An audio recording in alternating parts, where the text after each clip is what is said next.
Hello everyone, welcome back to my channel and welcome to my June 2026 reading vlog. We're already halfway through the year.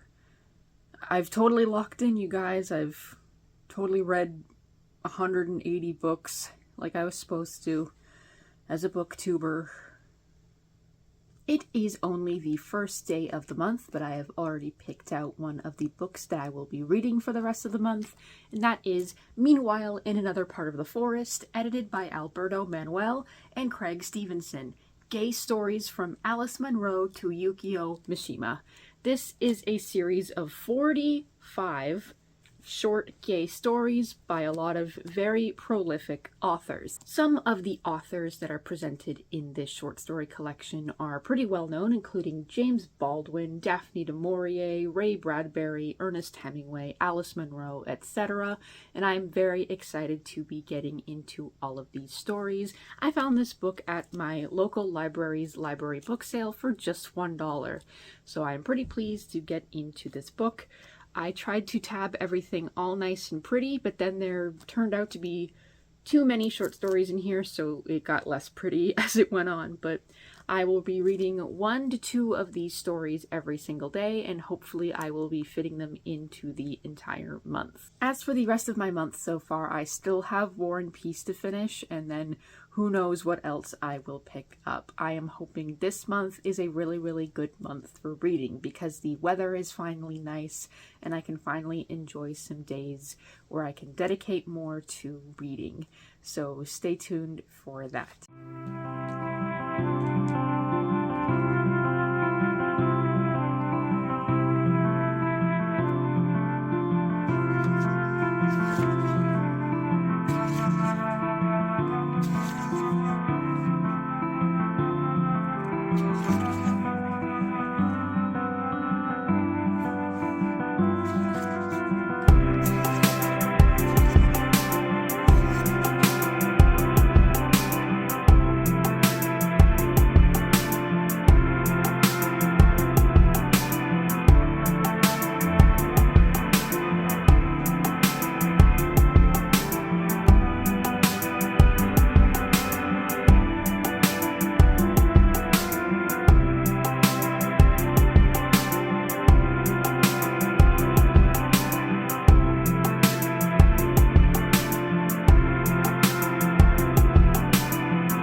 You harm him in any way, I will kill you. Do you understand?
halfway through the month, and I am officially 100 pages into Fledgling by Octavia E. Butler. The story is about a 10-year-old child with amnesia who develops a relationship with the man who rescues her from this place that has seemingly been set on fire and completely burned to ruins, and then she later finds out that she is actually a vampire of a species called Ina, and that though she looks like a child, she is in reality about 53 human years old, and she is now being reintegrated back into her vampire society. So right now I am at the point where she has been officially taken back to her sort of vampire commune and is learning a lot more about her society and how they can all take human mates and how these human relationships with the vampires are symbiotic. And at first the relationship is obviously shocking and horrifying to the reader because to you she is simply a child about 10 or 11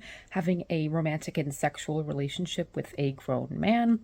But both of the characters explicitly talk about the pleasure that they receive in the supernatural way as well as the physical way, and there is discussion about how it is seemingly wrong, but they both feel immense pleasure from it, therefore how could it be wrong? And then it is later discovered she is not even human at all. In fact, she is a different species, and these species hold different conventions with how they treat sex and how they treat humans. However, the discussion in this book, although the humans and vampires have a symbiotic relationship, there is still a discussion to be had around the themes of the consent of both the vampire and the human involved in this symbiotic relationship, whether or not the human still has proper control because the venom in the vampire's bite makes them more obedient. So the human is more obedient to what the vampire says. They can make them forget things, they can make them order them around, etc. So this is not just a shock value relationship with a child like a lot of readers take it. A lot of readers and reviewers online can't get past that, but this is just a good opening into talking about the themes of consent and rape between vampires and humans, as it is always a metaphor for things. No matter what the media is for vampires, that is always the metaphor being discussed. And as always in Butler's work, she is discussing the social connection between human and another species, or the differences in social communication between humans amongst themselves. And she does not shy away from the taboo in order to have these discussions. So while I think she is doing a good job as usual with the themes of connection, of society, of different and alien relationships between the other humans and different species, so far I am just not enjoying the story as much as I enjoyed Kindred, the other novel that I have read by her previously. I really enjoyed that one a lot better. It felt like Kindred, everything on page was something she had thought about very, very deeply for a long time, and everything on that page was purposeful and poignant and powerful. And this one definitely seems like she wants to go into more detail about the idea of a different species and of the alien species that this vampire species is. And I know in her other stories, she is a science fiction writer, so she is writing about a completely different, unique species of alien and their relationships to humans. This one has a closer relation to me because it is vampires, so a lot of what she is talking about of creating this vampire lore, I understand more than I would have her alien books, but I just think I gravitated towards Kindred more because while it was sort of a science fiction-y situation in that book, it was still, no matter what, a relationship between human beings. So that one was just a lot easier to understand for me and a lot more powerful and evocative. This one, while I have read plenty of vampire stories, I think that might be a hindrance because I am used to these themes being discussed, and I just don't connect to it as much as I did with her story in Kindred. But I am still looking forward to read the book nonetheless. This isn't stopping me from reading the book. A lot of people would be shocked by the content in this book. To me, this is something that is heavily discussed in a lot of vampire fiction, so I am not, off-put by it. And I hope the further I get into the book, the further discussion of these themes that I get, so that I am more satisfied with them. I understand I'm only 100 pages in, so I might only be getting the beginning of what she plans to discuss, but this one just felt a little bit slower than Kindred. Kindred started right away and got into the meat of things right away, and I really enjoyed the ride. This one is a slow build-up because the vampire character has amnesia, so she's slowly learning everything about her own kind and herself. So hopefully we get past that a little bit more and I can understand both the community of her species, the relationships of her species, and hopefully figure out what is going on as she does. So stay tuned for my final thoughts on Fledgling.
Okay, here we are at the final wrap-up for June 2026. I did not lock in, unfortunately. I only read 3 books. So the first book that I read was the Poisonwood Bible by Barbara Kingsolver, which is off of my 100 Epic Reads of a Lifetime poster, and I ended up giving that book 3 stars. I thought it was pretty good for what it was. I normally do not read historical fiction of that sort, and I was surprised it was even on the poster because I had never heard about it, but I thought that it was a very well done and well written book. The themes of attempted colonization from a American mid-century white religious family being in the Congo for mission work was really, really effective. And I really enjoyed that we only saw this story through the eyes of all of the women in the story rather than the attempted preacher who is trying to convert everybody. I really, really liked that we did not get the preacher's perspective at all, and it was only his wife and his 4 children. And I thought all of their stories separated and came back together in very interesting ways. And I really liked how each of the girls had a different sort of writing style when recounting their tale. I thought it was a very well done way to do a story like this because I know a lot of modern historical fiction is very samey now. And it was really interesting to read a story like this that I would have never picked up myself if it weren't for the poster. While I disagree with it being on the poster, in the end, I think that it was an alright story for me to have read off the poster, and I didn't mind it at all. Next, I read Meanwhile in Another Part of the Forest, edited by Alberto Manguel and Craig Stephenson, gay stories from Alice Munro to Yukio Mishima, and I am not done it yet. I am 400 pages into the book out of 700, and I still have 17 short stories left to read. However, I don't mind that I'm carrying this on into next month because that is not a big deal and you are not owed anything of my reading. I can tell you right now, as a short story collection, it is pretty standard. There are plenty of stories in here that I did not care for, but there are a few in here that I have saved the tabs for and will be rereading some point in my life. I really, really enjoy the way that this short story collection is set up because not only do we have authors of various different countries, of various different time periods, but also authors who have written stories that, while they are not explicitly queer, they are subtextually queer or have a lot that remains unsaid, and you are forced to read between the lines for these things. due to the time periods that they were written in, due to the countries that they were written in, everyone of various different backgrounds. We have men, women, we have people from Japan, people from South America, etc. And while it is interesting that we have people in such different points in their life, such different time periods, such different perspectives, a lot of these stories have similar ideas and similar themes, which is, I believe, the thesis of this short story collection is that no matter where you are in the world, no matter what time period, no matter what's going on politically and socially in the world, queer ideas are always prevalent, and there's always almost the same feelings that queer people get, that gay people specifically get, and how they express their feelings and how they express their culture and their sexuality and their ideas. And I think that this was such a wonderful way to get that point across, showing no matter who the author is, the ideas of love and the ideas of self-doubt and self-consciousness are universal, that feelings of loneliness, of companionship, of heartbreak, of finding love, of losing love are universal. It doesn't matter who you love, who you're attracted to. And that is just a wonderful theme to have for this short story collection. I have really, really enjoyed looking into a lot of different authors from this. As a result, I have read a few of them, but I'm excited to get into a few more based on the short stories that I've read. And I still have a few more authors to get to that I have already read, such as Truman Capote and Daphne du Maurier. So I'm really looking forward to the final 17 short stories in here. Mind you, there's like 45 in here. So I made a very significant dent, and I will be finishing this book next month. Finally, I read Fledgling by Octavia E. Butler, and unfortunately, I am going to have to give the book 2 stars. While I think that it is an incredibly well-written book, and the themes that Octavia Butler normally puts into her stories are in here in pretty full effect for what she is writing about, I just find that as a vampire story, as a story that's trying to talk deeply about the themes of consent and of race and of community and sort of an alien species interacting with humans, it just fell a bit short for me due to the way that it was presented to us. There could have been a lot more interesting elements in here, and I found that the ending was really lackluster, really boring. The only thing I can compare this to, and this is going to be the wildest thing you have ever heard, the ending of this book is almost exactly like the ending of Breaking Dawn, and I am not kidding. It is essentially a court case of a council of vampires listening to the main character make her case and making their decision based on that. Very highly intellectual, highly sophisticated and official courtroom case where the council of vampires who are hundreds of years old are listening to this case. And that it reminds me of the end of Breaking Dawn, where everyone gathers, they all listen to the situation that's happening, and they just make a decision and then they all leave. It's exactly the same.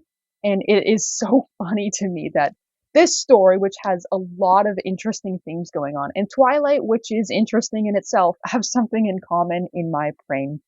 So while that is the most wildest take I think I might have ever made, that is what happens to me while reading this. So I think that that is very, very funny. I think that my main issue with this story is that I may have already read a few too many vampire stories for me to get anything brand new out of this one, and that is not a fault. I think people should read this book. I think it's very good, but compared to Kindred, which I gave 5 stars because I just believe that everything in that book was exactly where it should be. I think it was just brilliantly thought of, brilliantly written, brilliantly executed, brilliantly put on page. Absolutely perfect. I really, really enjoyed Kindred. I did not have the same feelings for Fledgling, and I'm very disappointed by that. I do think it is a wonderful story of a vampire fish out of water. She has amnesia. She's the only black vampire among all the white vampires, struggling to remember who she is and connect with her community, and her struggle to connect with humanity in the way that her species does. It is very, very interesting. However, I just don't think it was executed as I expected it to be, and I did not enjoy the way that it was executed, and I wish it was executed a lot more differently. So that is my feelings on Fledgling. I'm very disappointed by that because I was looking forward to reading this book because I loved Kindred, like I said, and I think Octavia Butler is a wonderful author. And this was her last novel, so it's disappointing. But I am glad I read it, of course. So that's it. That was my reading month of the month of June. We are still a few days away from the end of June, so I may sneak in a few more reads. Psych. So it turns out I did lock in. I ended up reading Deathstroke the Terminator, volumes 1, 2, and 3 by Marv Wolfman, and I enjoyed the first one the most. I gave that one 3 stars. It was a good character study of Slade. Volume 2 started to fall off a bit, and it started to get into Teen Titans incomprehensible territory, and the third volume was just awful. It was 1 star for me. I hated it. It was awful. And a few of the issues from this came from the Two-Face comics, and Two-Face wasn't even in there at all. It was weird. Thank you so much for watching this video. Don't forget to like if you liked this video and subscribe if you didn't. I will see you all next time. Bye bye.